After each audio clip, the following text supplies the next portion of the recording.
And without further ado, let me briefly introduce our today's speaker, Dr. Cheng Woi, a certified health coach, a certified sleep science coach, and a licensed brain health trainer. And he has also an author of the book named Leading with Rest, the Science of Sleep and High Performance Leadership. And let's put our hands together to welcome Dr. Cheng Woi on stage to share about today's topic, the Blue Zones to energy, performance, and longevity. Yeah, Dr. Tan, the stage is yours. Okay, thank you, Lancer, for the introductions. Good morning, everyone. I'm not sure whether you can see me well. Okay, I'll just have a quick sharing about this book, right, which is the one that I suppose the focus of today's, the Blue Zones: Secrets for Living Longer. Right. Today we're talking about a community whose average age is easily 100 and beyond. And I think what is more important and probably more interesting to you is you don't just want to have a long life, right? But what you're more interested is also, apart from having a long life, you also want to have a good life. So what are the secrets of all those people who have already done that? So today we're going to briefly uncover some of this. And since we have, I think most of you are online, so perhaps you want to share, your thoughts as well as we move along. And we have a small audience here, so why not we make this interactive as well? Right? There's nothing technical in today's sharing. It's a bunch of common sense put together. So we welcome you to, to share your thoughts, and let's move along. So I think with the advancement of science and the medical field and all that, our average life has actually, dramatically increased. Right? If you look at the improvement in healthcare, sanitations, invention of different types of vaccine and antibiotic, our life has actually increased quite a lot. But the irony is that many people still feel they're actually older than who they are. Right? If you've seen people, probably in their 50s, but they feel like they're in the 70s. So you wonder, what's the question? What actually happened? Right? Issues like more fatigue, people feel less energy, like chronic diseases, right? People suffer from high blood pressures, right? Diabetes used to be non-existent 50, 60 years ago, but look at diabetes today. It's almost so prevalent. 1 out of 5 Malaysians adults actually suffer from diabetes, and they wonder why. Now, some people age, two people with the same age, one is actually looking vibrant, active, and the other person, who is always lethargic, complain about stress and all that. So you don't know why. Now, I think there's a difference between chronological age and biological age. Right? All of us actually have two types of ages. Right? The chronological age is something that goes with time. The moment you are born, right, to the time we are right now, there's nothing you can do. So it's a given, right? It's a matter of time. But what about our biological age? It's actually how our body behaves, right, in a particular point in time. A person could have, chronological age of 70, but it feels like he is like in the 50s, right? So what accounts for that, right? So the key thing is we have a choice. Biological age responds very, very well to the choices that we make, what we eat, right? How we handle stress, right? How we sleep, how we downshift and recover. So it's a matter of choice, right? People in Blue Zones have actually discovered all of the secrets, right? Now, just to give you for some of you here who may not be familiar with Blue Zones, this is typically at areas of the world. Originally, there are 5 areas in the world where people live, 100 years and beyond, the so-called the centenarians. Yeah, people who actually live, easily 100 years and beyond. And it's not just about living long, but the more important thing is they live happily and they live healthily. Right, so let's take a look at some of these places. Right? First is Sardinia in Italy, right, that have the longest living male in this world. And then you have Icaria, which is an exotic place in Greece. You have Nicoya, right, another exotic place in the country of Costa Rica. All sound very exotic to us. And then Linda Loma, surprisingly in California, right, the American Blue Zone. And finally, we have Okinawa, which I'm sure we are more familiar with Okinawa. Okinawa actually has the longest living female in this world. Right? Different cultures, different diets, and different lifestyles. But there's one similarities. Right? All of them seem to be living very long and enjoy their life to the fullest. Right? So what are the common denominators? So would the floor like to share with me? What do you think are the secrets of their longevity?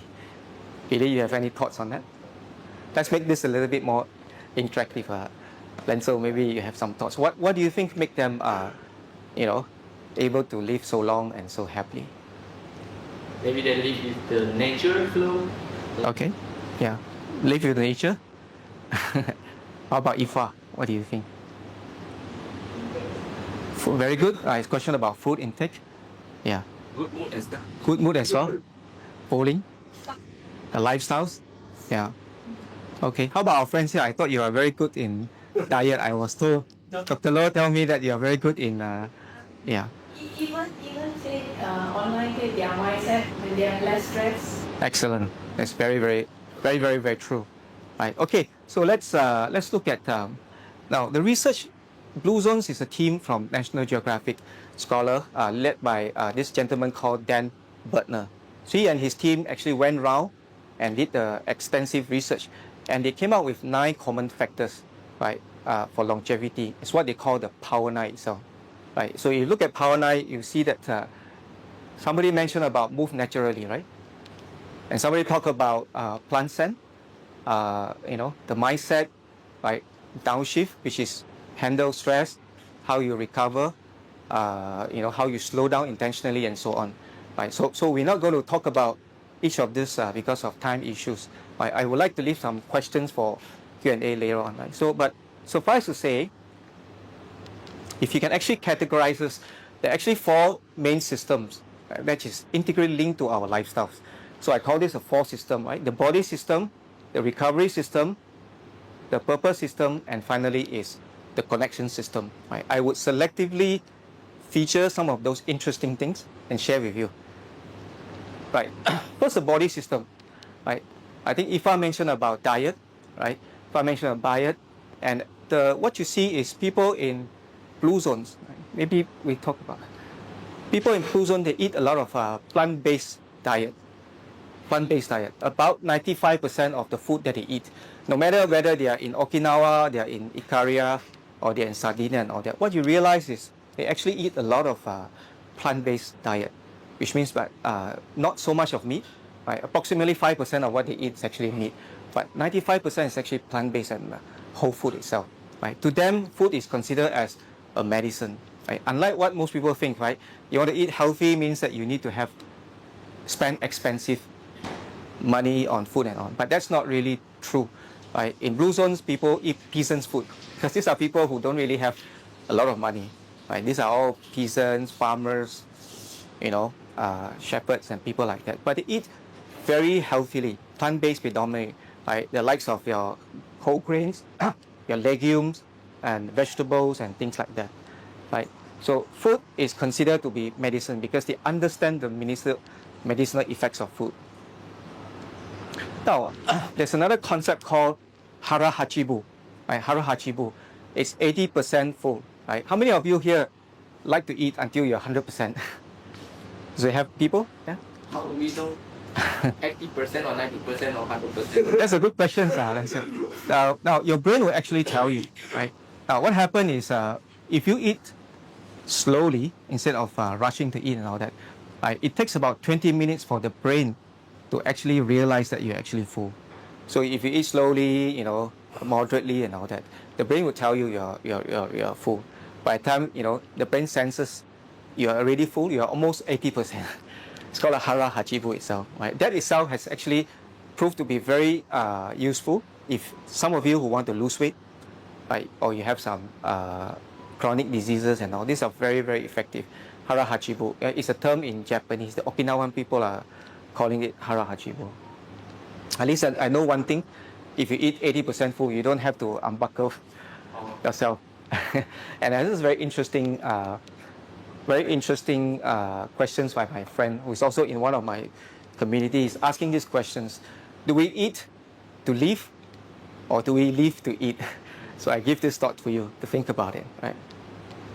Now, the other thing is about movement, right? Somebody mentioned, movement as part of our life, right? People at Blue Zones, they incorporate movement, right? They don't see it as separate and distinct, right?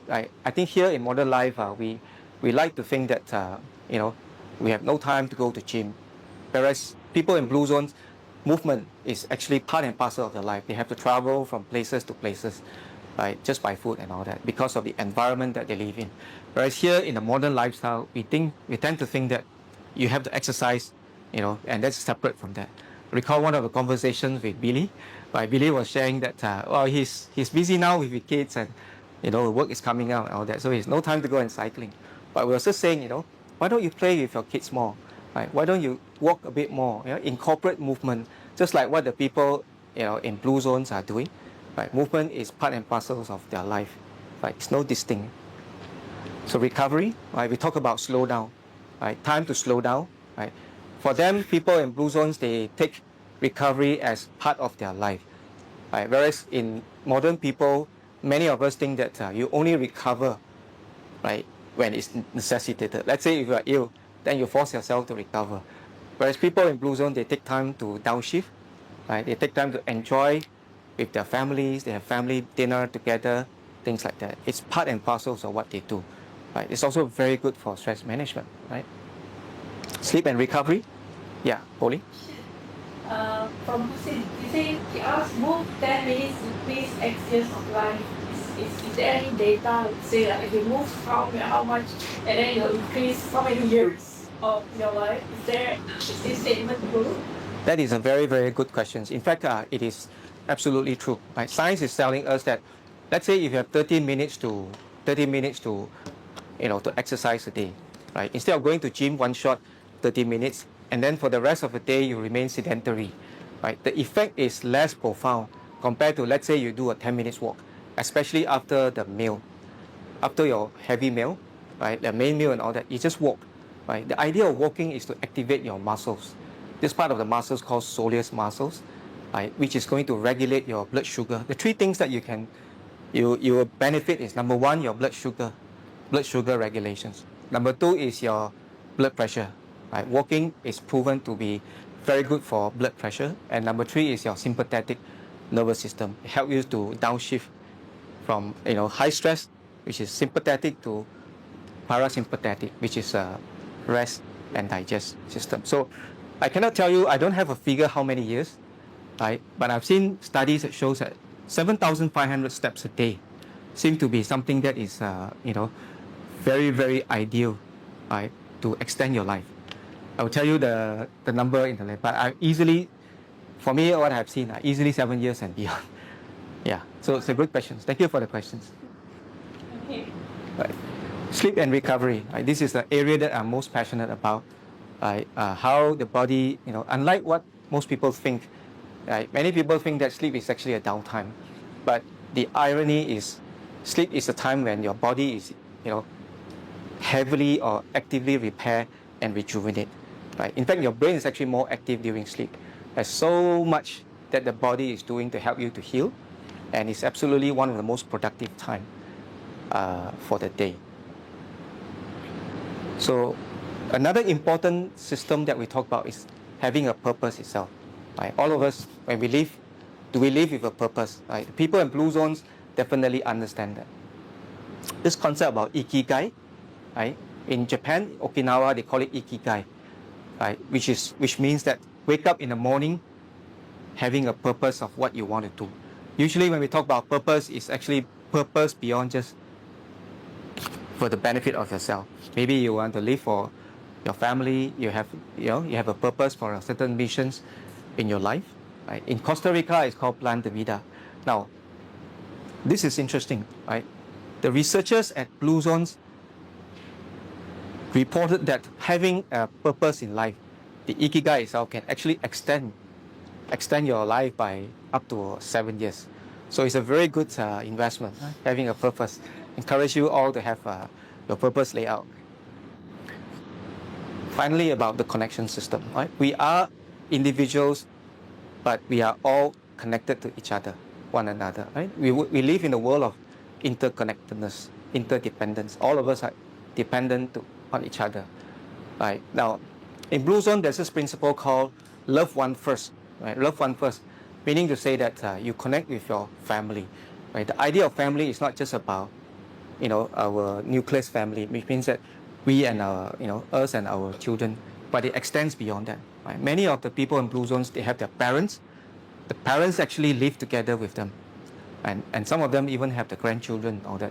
So they really respect the elderly, right? The older you get, the more respect you command from the youngsters. I'm not saying so much of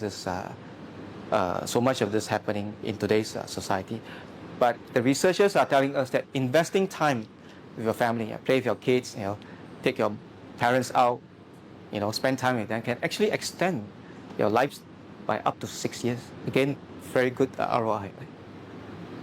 Having a faith base, many people in the Blue Zones, they belong to, of course, if you look at the different areas, the different community, different faith and all this, right? Going to church, for example, 4 times a month is proved to be able to extend their life by 4 to 14 years. So, but it doesn't have to be just Christianity. Let's say if you're a Muslim, you're a Buddhist and all that, right?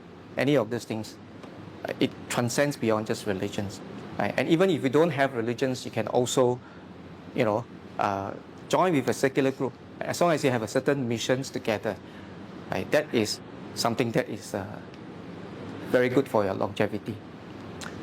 This concept of Moai is a term in Okinawa.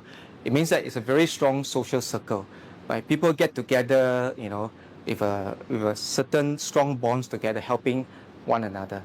Example, those people from, let's say, Intel, you have a book club here. Can the few of you become Moai, right? Helping each other, there are times to share beyond just normal relationship. In times of need, people in Moai get together.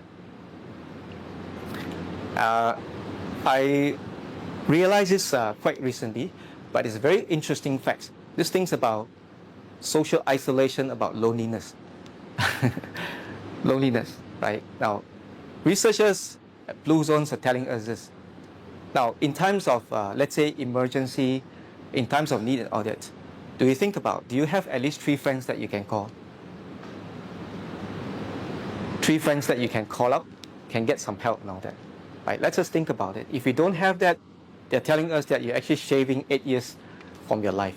Right? Loneliness is equivalent to smoking 15 cigarettes a day in terms of the health impact itself. And that is actually statistically proven as well. I've seen studies that tell us that,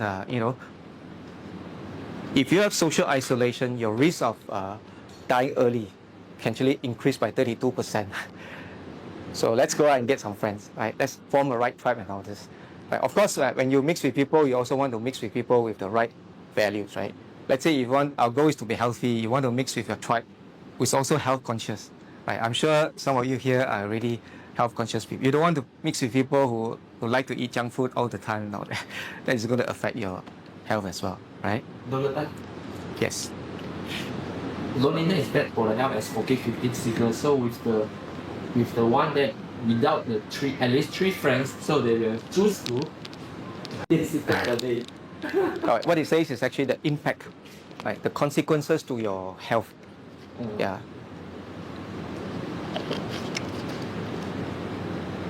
We all know the impact of smoking a lot, right? The cigarettes and all that. But if they like to take a cigarette, they will choose for 15 cigarettes per day instead of choosing at least 3 friends. Yeah. This is just giving you a picture of what it is, right? You could be a smoker, right? How do you know? A lot of smokers, they have good friends around, right? But the fact that they are trying to tell you is if you are lonely, you have no friends and all that, the consequential health impact is equivalent to smoking 15 cigarettes. And we know that lung cancer is one of the major cause of death. Right? In fact, in Malaysia, it's the second major cause of death, right? Predominantly because of smoking. So if you imagine, right, you don't smoke, right? You live a very healthy lifestyle, but then again, you have no friends. You're always lonely. That impact to you. It's almost like smoking 15 cigarettes, a day. That's what it says. All right.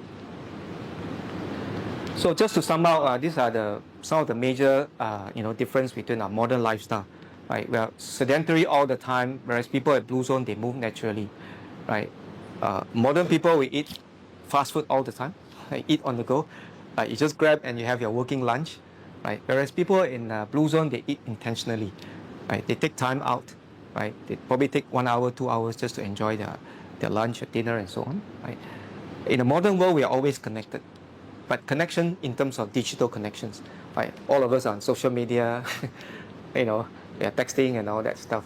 But do we connect to real people, right? Unlike people in the Blue Zone, they really connect and they downshift regularly, right? In the modern life, we are constantly stressed. In the Blue Zones, people have a purpose, very clear purpose. Ikigai, the reason they wake up. And relationship in the modern life is optional, whereas in the Blue Zone, they really prioritize connections, like the bigger purpose and connections to each other. Now, this is something very interesting, right? If you think about places that we mentioned just now, Ikaria, Sardinia, Nicoya, all these seem to be far away places, right? And then they happen naturally. The environment is such that people live long, not because they intentionally want to live long, but because of the environment and the lifestyle that they adopt that make them having such a longevity, right? So Blue Zone used to happen naturally, right? But do we have to go all the way to all those places in order to enjoy or experience Blue Zones? What happened now is we can now design Blue Zone intentionally, right? We can design Blue Zone intentionally. You don't have to go to Sardinia to experience a Blue Zone. In fact, I think one of the members, right, from book club was sharing like this Hilton resort. Yeah, they had this Hilton resort. People intentionally create a zone, they call it a Blue Zones experience, so that people can actually enjoy the Blue Zone lifestyles. Right. The point I'm trying to tell you is this: there is an emergence of one new Blue Zones, which is very close to where we live, right? Singapore. Right. Singapore is now the Blue Zone 2.0. Right. Does anybody know what is the life expectancy in Singapore? I'll make a guess. 90, Sorry? 90, 90. I really said 90. 85. You're absolutely right, Lanson. Yeah. Singapore has one of the longest living community. In fact, the women in Singapore is even longer life, something like 88 or something. Right? It's quietly happened. Right? And you wonder why Singapore? Right? Singapore doesn't have the natural, the hilly areas. People don't have to climb mountains, unlike in Sardinia and all those places. But why on earth is Singapore a Blue Zones, right? And the answer is, you can actually design your own Blue Zone by yourself, right? That is the purpose of us having this sharing this morning, right? You can actually intentionally design. Now, to get to that, I like to share with you this concept of what we call a structural dynamics itself. Right? Structural dynamics says that the structure actually determines behavior, right? Okay. And behavior, The Imi don't get. yeah, it doesn't get it, right? Right, never mind. Structure determines behavior, and behavior determines outcome. Right, say that again. Structure determines behavior, and behavior actually determines the outcome. Now, how do we put that into a practical perspective? Let's just say you want to be healthy, right? You want to be healthy. Your outcome is you want to be healthy. So what is the structure? What's the structure that we can create, right? Maybe to give you a perspective, you say structure could be, let's say, an environment, right? An environment. So if you live in an environment where junk food is all over the place, example, right? The easiest thing when you are hungry, the first thing you grab is maybe your Coke and your Twisties or some of those junk foods. So that is a structure, right? Easily available. So the behavior is, when you see that, you're going to grab those food and you're going to eat, right? So ultimately, what's going to happen? What will be the outcome? Maybe you gain weight, right? Energy levels, long-term, maybe some chronic diseases and all these things. So to do that, right? If you want a better outcome, what should we do? If you want a better outcome, what can we do? Lock it away into the cupboard. All the food. Lock. Very, very smart. Yeah. So if you change the structure, example, right? If you want to change the structure, with a better outcome, you can actually change the structure, right? When they say the structure is just like what Lenzel suggests, right? You remove all the, maybe all the junk food, and you replace with all the healthy food. For example, like the fruits, the salads and all those things. So healthy nuts and so on. So when you snack, you actually snack on all of those healthy things, right? So this is what they call, right? Change the structure, change the outcome, right? We don't need to always rely on our willpower in order to change the outcome, right? If being healthy, we have to be very determined, have very disciplined, all that, which is all good, right? But you may not always get it. One day you may lose your discipline. One day you may, you may lose your willpower. But if you change the structure, you can actually change the outcome. Make healthy food available, right? Easily accessible, right? That's going to change the outcome. So that is exactly what the Singapore government is doing. That's what they are doing, right? Now, Singapore, as we all know, is a small country, right? It's very resource-constrained country, but the government is very pragmatic, right? In healthcare, we talk about preventive healthcare as well as corrective healthcare. Right? Corrective healthcare means that today you are sick, right? You go to see doctors, you take your treatment. Those are corrective, right? Preventive healthcare is, the idea is to prevent you from falling ill. Right? Now I ask you the questions. Between corrective and preventive, which one is actually more powerful? Preventive. Preventive, right? Preventive is a lot more cost-effective, right? It's a lot more powerful as well. So the Singapore government is very forward-thinking. So what they know, they understand that you have to spend your budget. Let's say every country has a healthcare budget, right? In many countries I've seen, most of them actually invest in corrective system, right? Invest in treatments, facilities and all that. But very little budget is being spent on the preventive healthcare, right? That's the different story in Singapore. The government understands it's important to invest in, preventive healthcare. So what they do, initially they try to educate the public in Singapore, but they realize that education, just like what we are doing here, right? We can stand here and talk another 1-2 hours and all that. Would you necessarily take the advice and implement it? Chances are yes, maybe not.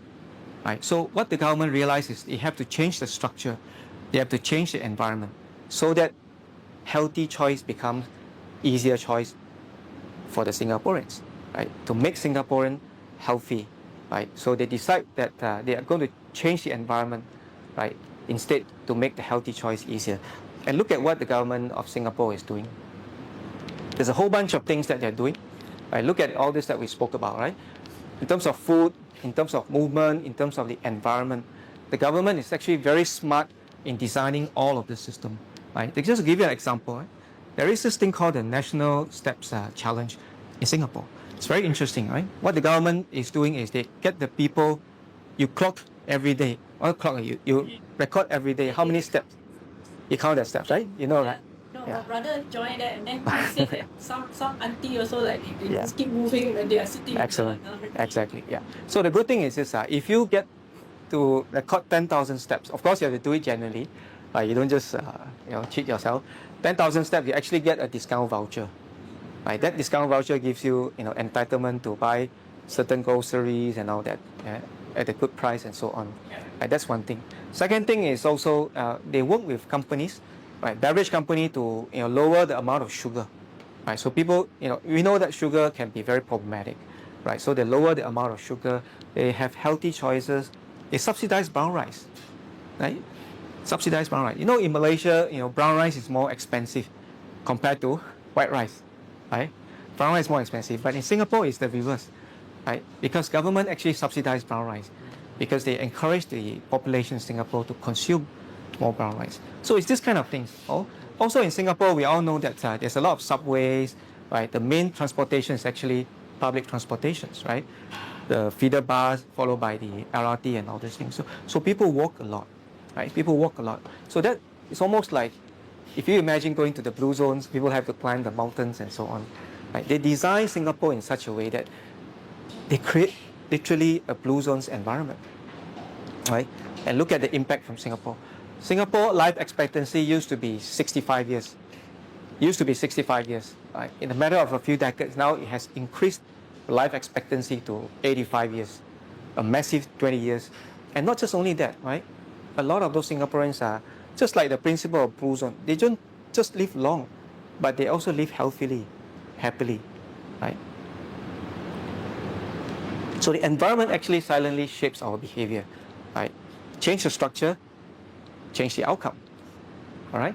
Now, the same Blue Zones concept is now being popularized in many places in the world.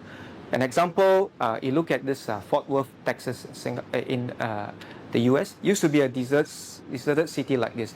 But after they implement the Blue Zone principles, the Power 9 that we spoke about, it's actually transformed this into one of the most livable cities rather, in the US. Similarly, I think there are companies that are doing that. Right? Google is not Blue Zones, but Google as an organization, as a company, they are very, very aware of the need to create healthy environment for its own employees as well. Right?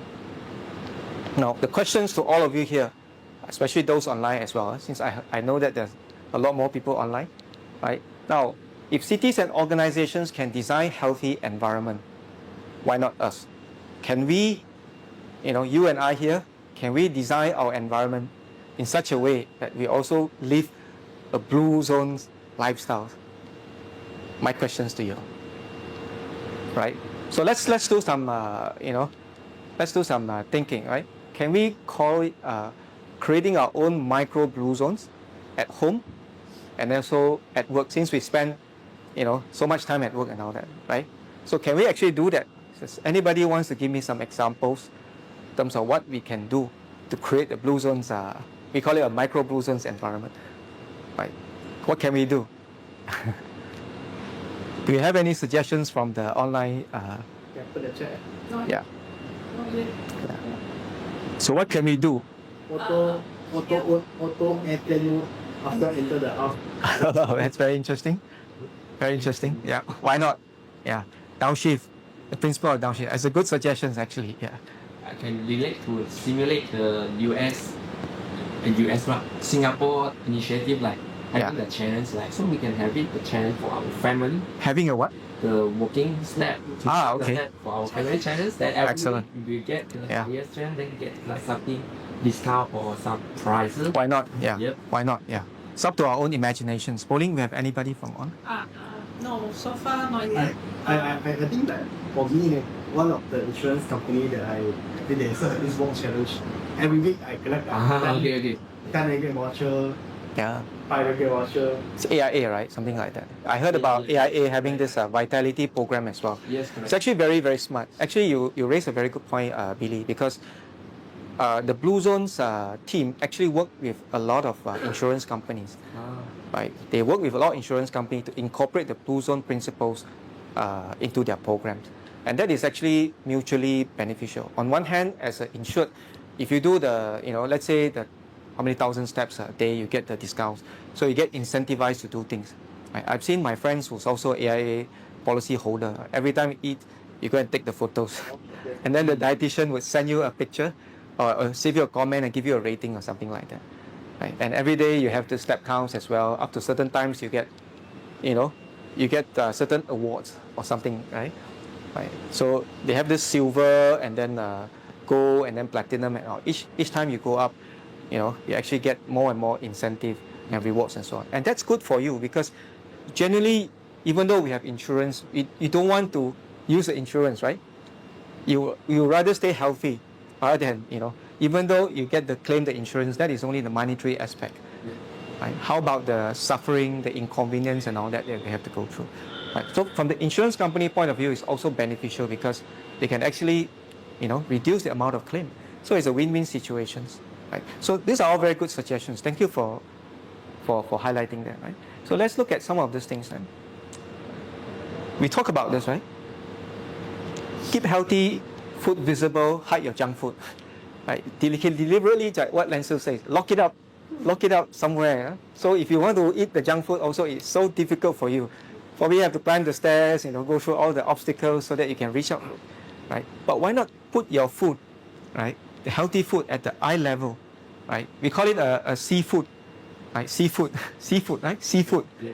right? If your seafood is healthy food, end up you're also going to be eating a lot of healthy food, right? So that's what I mean, right? Keeping your, somebody talking about this, keeping your walking shoes near the door, like keep water within easy reach. Have dinner time together, right? Have dinner time together, create that kind of connection, downshift, now that. Create your own, it's up to your own imaginations, right? Just like what Lensu says, right? You can have 10,000 steps challenge also among your family members, so you get rewards and stuff like that, right? Just be a little bit more creative. Similarly at work as well, right? Can you not try to climb the stairs more often instead of all the time rely on your elevators, right? Can you not walk to your colleagues, right, more often instead of texting your colleagues, right? Sometimes the modern world, even it's like just next door, next office, you also send WhatsApp instead of talking to people. Why not you do them, right? I see the environment just now, Intel, sparking, coming here. There's a fair amount of walking that we are doing, which I think is also very good, right? How about walking together with your colleagues, right? How about having a standing meeting instead of us all sitting here? How about let us all stand out and talk, right? Have a meeting, something like that. It's up to your imaginations, right? Now, the idea is this: the people at Blue Zones, they never try to live longer, right? It's not in their mind that they want to live in the 100 years and all that. It's not. It's just the way the lifestyle is being structured, right? Remember we talk about chronological age and biological age, right? Biological age responds to our lifestyle, right? It's how your body behaves. So you have a choice, right? By protecting your energy, the 4 pillars that we talk about, protecting your energy, which is a body system, your recovery system, right? Downshift intentionally, having a purpose in our life, right? The Ikigai, wake up in the morning knowing your purpose, having good connections with family, with your right tribes, right? With the right community-based or faith-based group. Actually, by doing that, longevity became a byproduct of what they do, right? So, today we spoke a lot about, wellness, being healthy and so on. But what I want to say is this: now we are all in a corporate environment, right? We're all in a corporate environment. Wellness is no distinct from performance. Of course, from the company standpoint, you want the people to really perform. You want productivity to be up and so on, right? Wellness, especially in the context of corporate wellness, today many HR still perceive wellness as something that is good to have, but it's optional, right? Something is good to have is optional. So whenever you have a certain wellness activity, it's more like a standalone activity. Whereas if you look at the research today, right, for employees to really perform, wellness is increasingly become an integral part of the overall corporate strategy itself, right? And I say this with data. In 2024, Harvard Business Review published an article, and they did a meta-analysis. And what they realized is, if a company invests in wellness, in corporate wellness, $1 investment in corporate wellness actually can yield a $6 return itself. How does the figure come out? Right? $1 investment in employee wellness, right, can result in a drop of the medical cost by up to $3.27. Right? Likewise, the absenteeism cost can drop by 2.73, which means that $1 invest in corporate wellness actually give you a $6 return, financial return itself. To me, as an entrepreneur, I think this is a very, very investment. Now, how does that result in all this? I think the answers are very, very evident. Right? You have lower healthcare costs, reduced absenteeism, higher productivity, and also improved talent attractions and retentions. I feel very strongly about number 4. Right? Today, companies are fighting to get the best talent. Right? Getting the best talent, I think all the top organizations are trying to recruit the best people. They know that people are the core assets of companies' performance. Right? Now, talent attraction is one thing. Another important issue is talent retentions. Right? If you get the best people to come and work for you, surely you want to give your people the best environment so that they can thrive. Right? So that they can thrive. You don't want to buy a Ferrari. Would you buy a Ferrari and then to give the Ferrari the very bad parts or engine oils and all that. Would you do that? Probably not, right? If you buy a Ferrari, you want to give the Ferrari the best, lubricant, the best engine oil and so forth, so that the Ferrari can actually perform at the top. The same thing with people, right? You get the best people to come and work for you. You want to retain them by giving them the best environment to thrive as well. Corporate wellness has been proven empirically to be one of the core strategies for companies to do that. All right. So I want to end today's presentations. I think I'm out of time, right? I want to end quickly by inviting you, right? Also people online here, to think about some of the questions in life. Right? Now, before I do that, let's talk about this. All of us know we have a life, right? Lifespan is about how many years do we live. But there's another important thing that we need to consider is in terms of our health span, right? You have a long life doesn't mean that you have a healthy life, a meaningful life, right? Health span is how many years, right, we can remain healthy, capable, and independent. Right? I think the question is not just about adding years to life, right? But more importantly, it's also to add life to years. Right? You want both lifespan, and you also want health span. So the question is this: many of us here, and I'm sure, people in Intel as well, right? Are very good at this concept about savings, right? When we talk about savings, most of us here, right, we talk saving in terms of financial terms.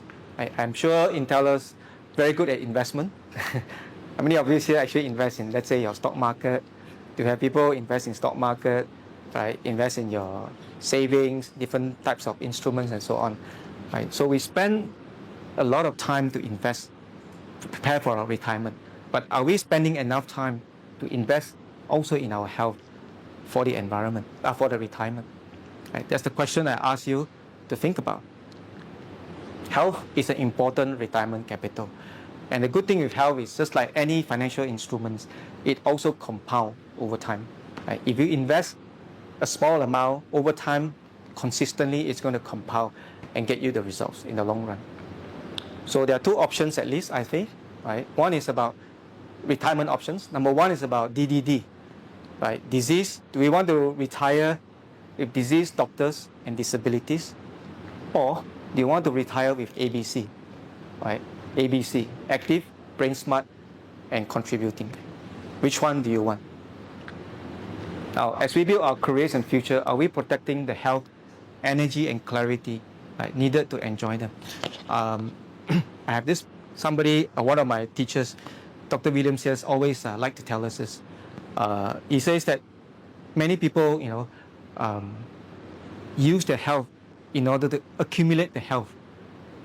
But when the time they retire, they actually spend all the wealth that accumulated to regain the health that they have lost. Now, is this something that's the only choice for us? Or can we not do better than that? Okay, the people in blue zones are not superhuman beings. They simply, reduce unnecessary wear and tear over time. Right? The question to you is this: it's not about how long do you want to live, but more importantly is how long do you want to stay fully alive. Right? With that, I would conclude my presentations and look forward to some questions. Yeah.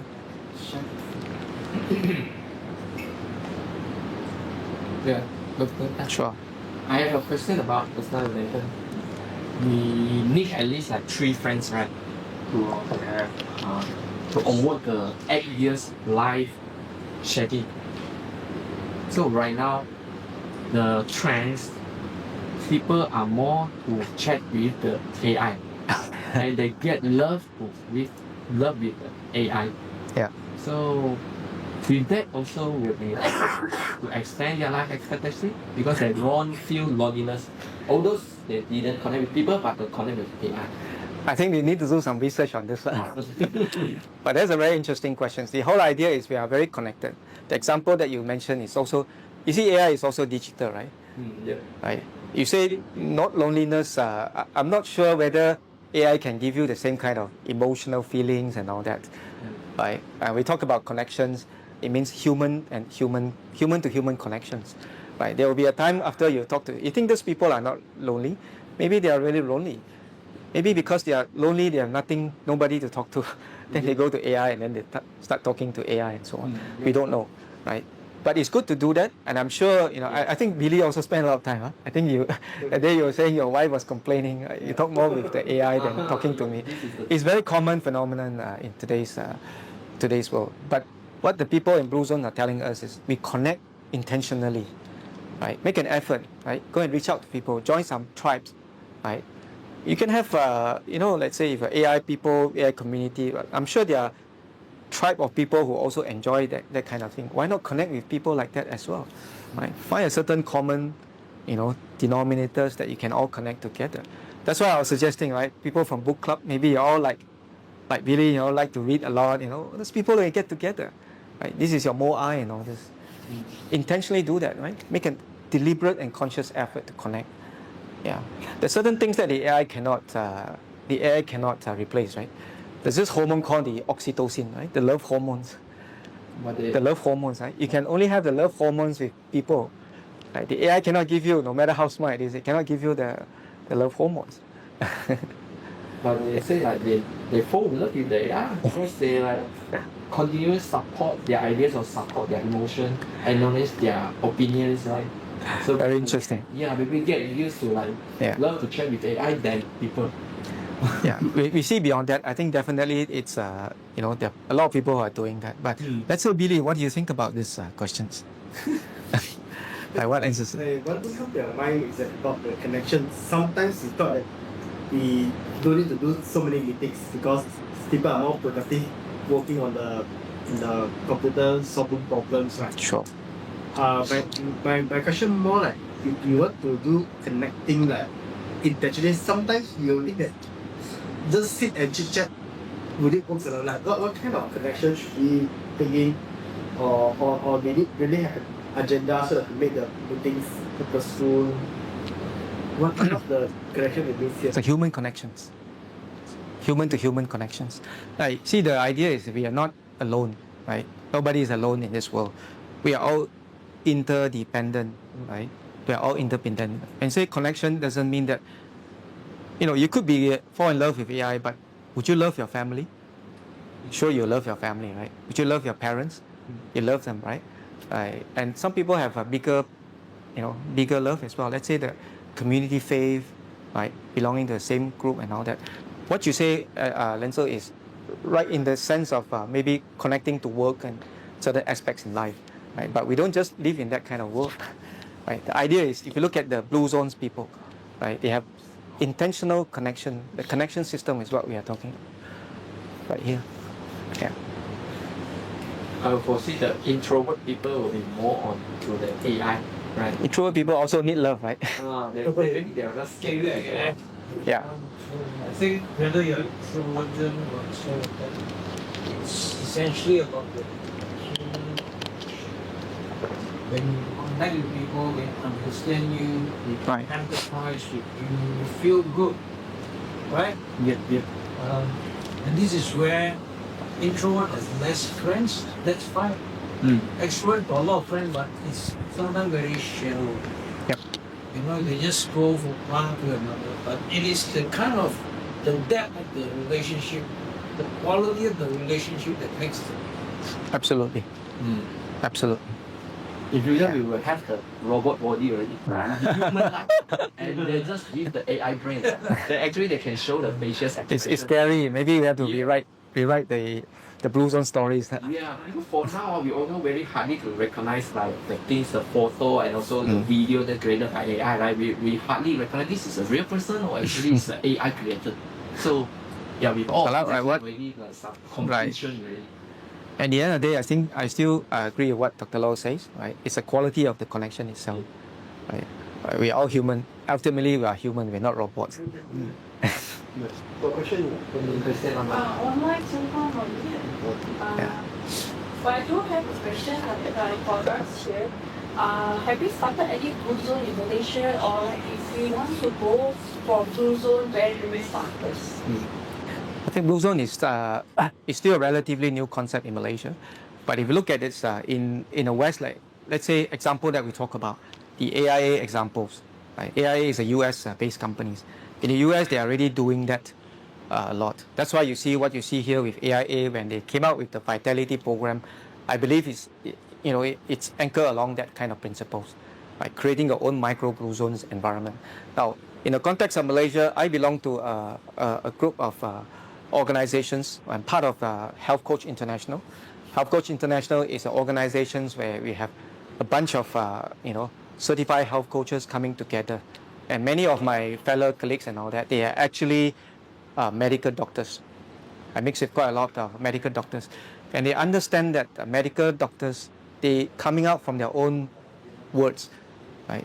It doesn't solve the root cause of the problems. Right? We spoke about this morning, polling, right? Yeah. Right. Today, Western or modern medications primarily look at our body as different parts, and you treat disease topically, whereas our body is actually one integrated whole, right? So the idea is not treating symptoms, but to treat the root cause itself.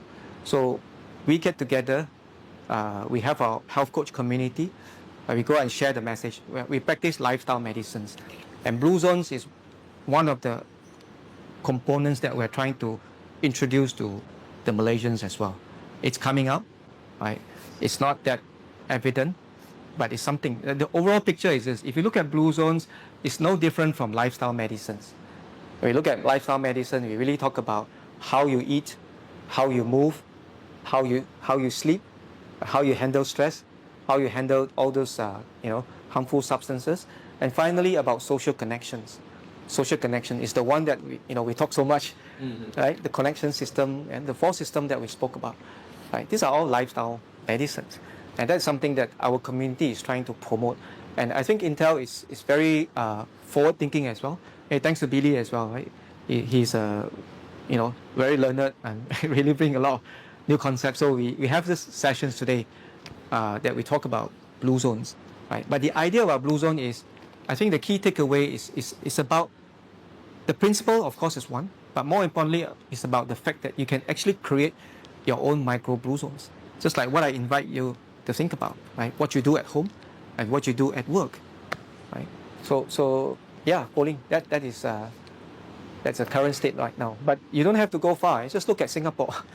Singapore is Blue Zone 2.0, right? Think about how the government actually designed. Government helps Yeah.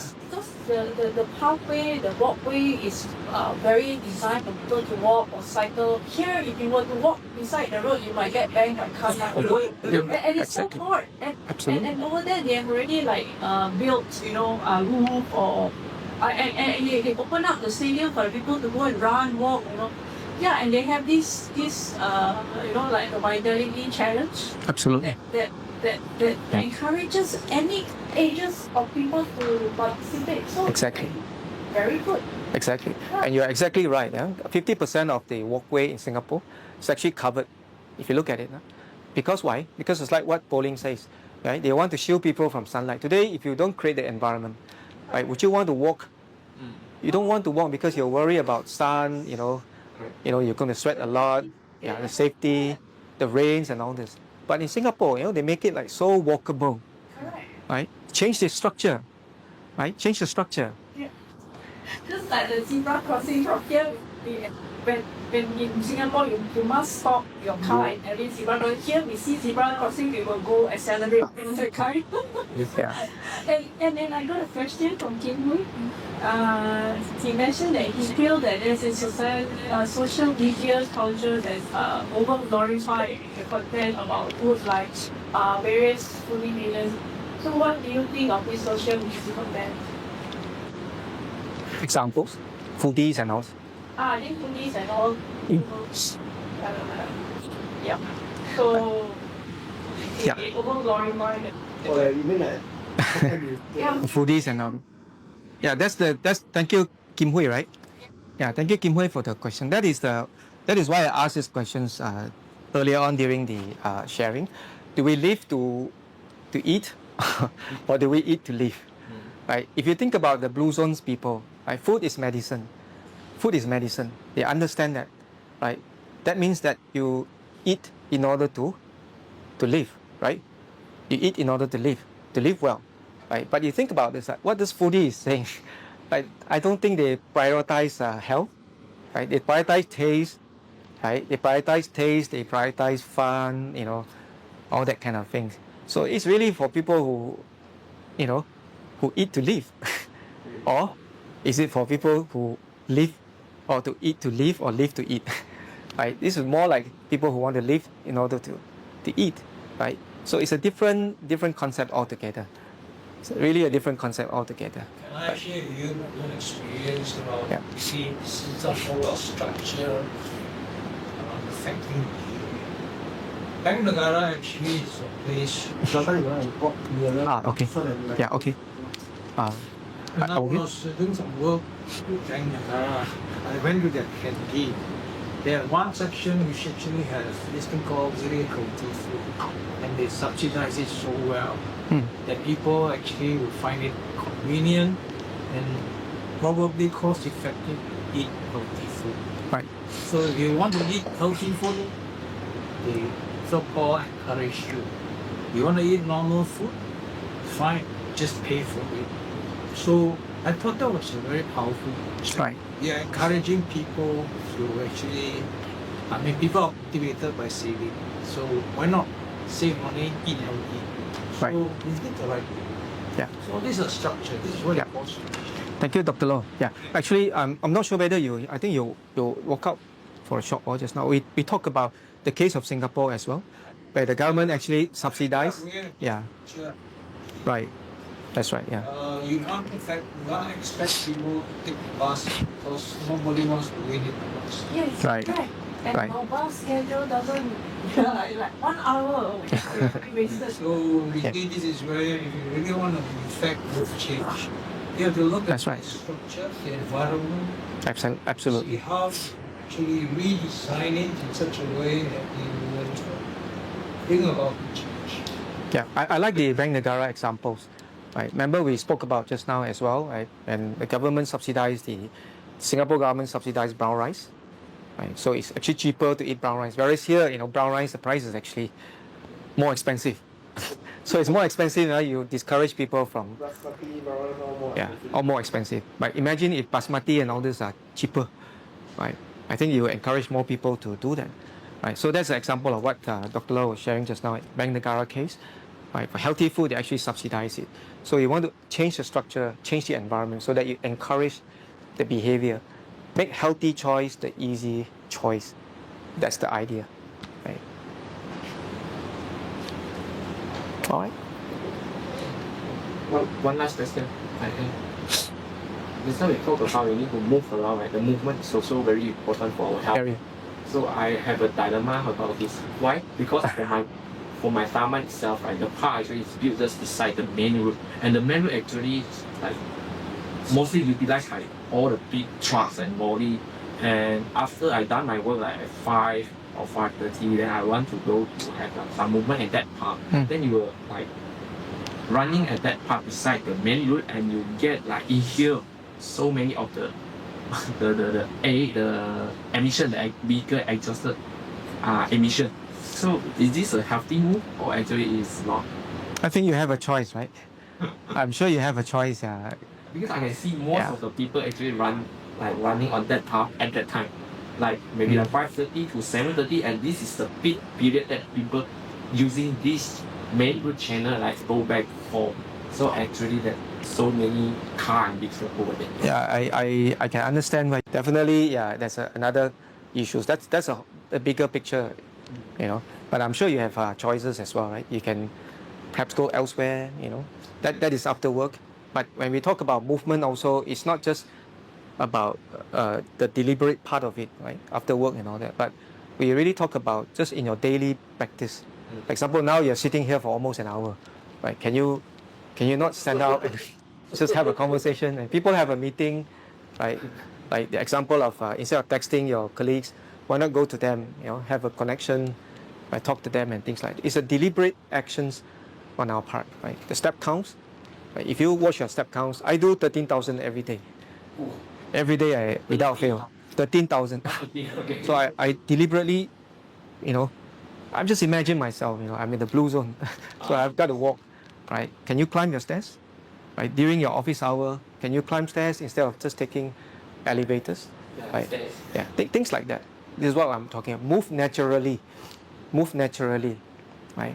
Instead of taking movement and your lifestyle as something separate that you have to just, do it. Of course, it's good to do, right? But over and beyond that, over and above that, can we incorporate that naturally, right? People at Blue Zone, they don't go to gym. Huh? There's no idea as going to gym. There's probably no gym there as well, right? But they walk. It's the same thing as going to do your cardio, running on the treadmill.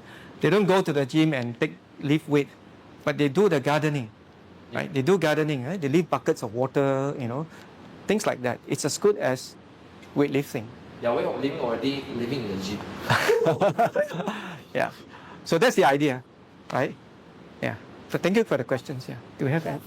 Yes, this is the same similar question Ryan has on mind about your advice for those sitting long people that in the office for long hours. So I think you have already answered. Okay. Thank you for the question.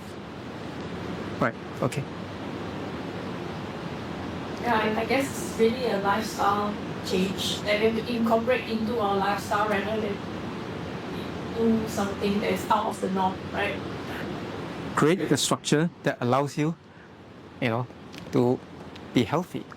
Right? That's what the Blue Zones people, they don't intentionally plan to live up to 100 years, but it's just the lifestyle, that they live. Right? Longevity is a byproduct of their lifestyle. Right? Conventionally, Blue Zones is a natural thing, but today we know you can actually create your own Blue Zones by changing the structure. Right? Change the structure, change the behavior. Right? Ultimately change the outcome. That's the key message that I want to share with the rest. Okay. I posted the sleep recovery. Sorry. You just unmute and mention. Yeah, I've already uploaded.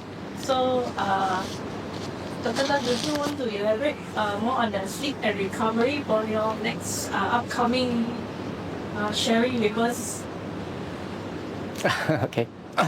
So this is about let's say today we talk about Blue Zones. Right? This is to do with your downshift, right? Sleep and recovery. Sleep is unlike what many people think. I see a lot of it's a subject that I'm very passionate about. Right? I think in the corporate context, many people think that sleep is actually a downtime. It's actually a downtime. You're not productive when you sleep, right? But the science is actually telling us otherwise. Right? The moment you sleep, the body is actively doing the repairing, recalibrations and rejuvenations. I always like to describe sleep as the Swiss Army knife of health. Right? First thing, physically, there's no part of the body doesn't benefit from sleep. Good night of restorative sleep itself. Every part of your body, your immune system, your cardiovascular system, everything, right? Talking about your metabolisms, your hormone regulations, everything is benefiting from it, number one. Number two, cognitively, right? Our brain, especially that part of the brain called the prefrontal cortex, which is your leadership brain. Right? As leaders, we want to make good decisions. We want to have good judgment. Right? We want to have good emotional regulations. So sleep is a time when your brain actually recalibrates. So you're cognitively better, emotionally more resilient when you sleep well. Right? So those are the benefits that we will get by having a good restorative sleep and recovery. And that's what I would share with people. Right? And I also know that a lot of people nowadays is almost very common. Like many people experience sleep difficulties, right? Inability to downshift and all. What are some of the evidence-based, strategies that we can use? So what I will do, I would unravel the science, and then we'll go through a diagnostic to identify what are the opportunities area that you can actually, optimize. And then we look at interventions. What are the strategies that we can do in order for you to optimize your sleep and recovery so that you become not just a better person, but also a better leader, you're healthier and you're more productive and performing well at work and in life in general. So that is the things that we are going to dive deep. during the sessions. Yeah, so make sure you all I have one more question. One final question. Are there studies how blue zone avoid molecular tissue loss due to aging that and natural warming can't address that? Can you say the question again? Are there studies how blue zone avoid molecular or tissue loss due to aging that natural warming can't address that? That's a very interesting question. I'm not sure if I have the questions, the answers for you. But if you look at, we talk about biological age. I guess you talk about molecular and all this. Biological age itself. I'm not sure whether I can answer you properly, but a lot of people think that, sometimes we talk about aging, right? There are days when people think that people who live long, usually it's because of the gene. Right? They have better genes and therefore they can live longer. But what I realize is this studies, especially when it comes to functional medicines, right? Functional medicine is proving that this concept about epigenetic itself, right? The gene actually is responsible for 20% of longevity. There's 80% that is outside the genes itself, right? And that 80% is primarily lifestyle driven. That means the food that you eat, right? Food as medicine, movement as medicine, sleep and recovery as medicine, all those kind of things, like social connections, all the principles that we talk about collectively under the blue zones, and I'll classify this in a bigger context as a lifestyle medicine itself, collectively account for 80% of aging and longevity itself. So that's why science is increasingly moving from just conventional medicines now moving into functional and lifestyle medicines. And I believe this is a trend. Right? We talk about preventive healthcare as opposed to corrective healthcare. That all of you already have the tips into your pocket from Dr. Tan. Looking forward to seeing you. Thank you all. Have a nice day.